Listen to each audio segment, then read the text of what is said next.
Naruto Pro này Smart Pro pin nữa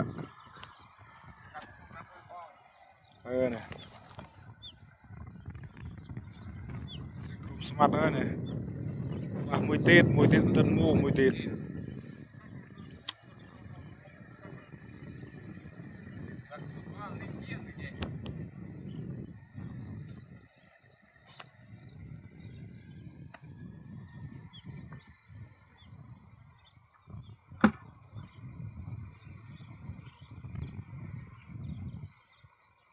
cái nào bạn phải chịu phơi à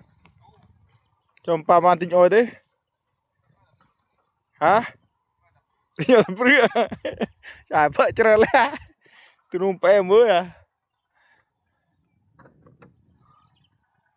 ô smart này chu ban sát nó với àตะโกงชำในปัจจุบันสะอาดนะอ๋อเฮ้ย